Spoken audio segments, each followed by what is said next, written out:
भैया नमस्कार बा। आई एगो विदाई गीत लेके आइल बनी कि जौन लड़की के 20 बरिस 25 बरिस जौना आंगन में खेलल कूदल वो घर से जब विदाई होखेला तो ओकर करेज जौन बाटे का कहेला का पूछेला।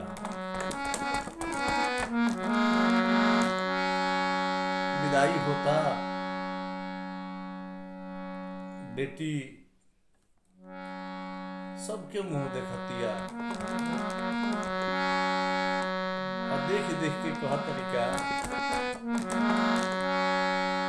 आज रहनी अपन कालू हो खबी पराई से आज रहनी अपन कालू हो खबी पराई से हर कोई से के तोहरा सहाई रे माई कोई से के तोहरा सहाई रे माई आज रहनी अपन कालू हो खबी पराई से कोई से के तोहरा सहाई रे माई हर कोई से के तोहरा सहाई रे माई के नियो से आई पापा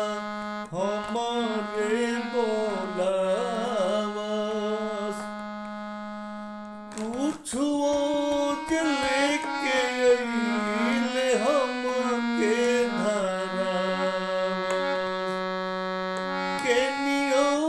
से आई पापा हमके बोलावस लेके अइले हमके धरावस आज कौन हाथ पाप दिहले धराई। लड़की कहती कि आज पापा एक हाथ धरा देले धोखा से। आज कौन हाथ पाप दिहले धराई कैसे के तोहरा सहाई रे माई।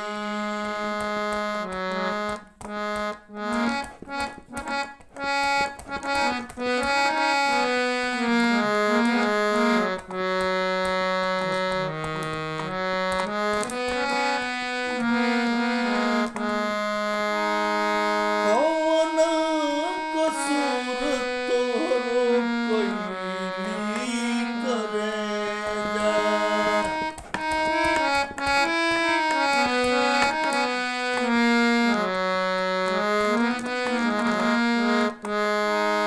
हो कौन कसूर तोहरो कोइली करे जा कहतर दोसरा से जल्दी से ले जा ओ कहतर दोसरा से जल्दी निकाले जा हर कैसे करबू हमरो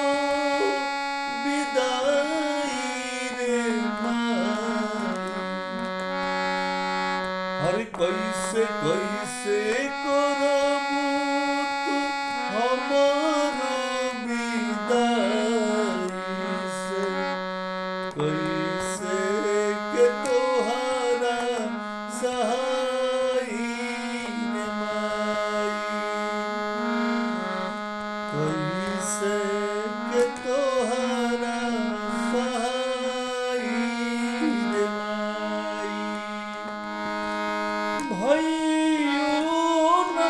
बोलस कुछ रोवेले फफकी के और भैया न बोलस कुछ रोवेले फफकी के रोवतार पापा दुआरा मुहवा के ढकी के और गोमछी से पोछी गोड़ देवेले विदाई से गोमछी से गोड़ पोछी देवेले विदाई से कैसे के तोहरा सहाय रे माई कैसे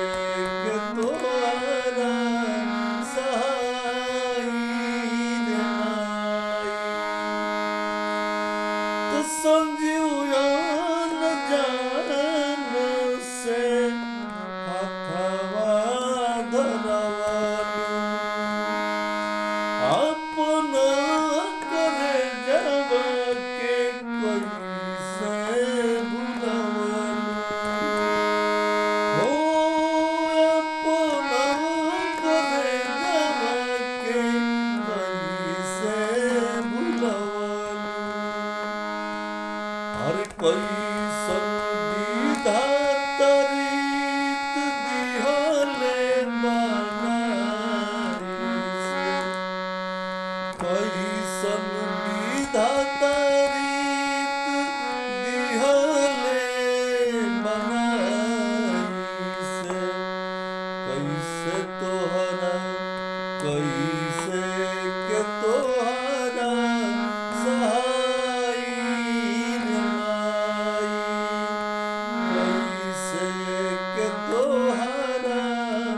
सहाय रे माई आज रहनी अपन काल हो खमी पाराई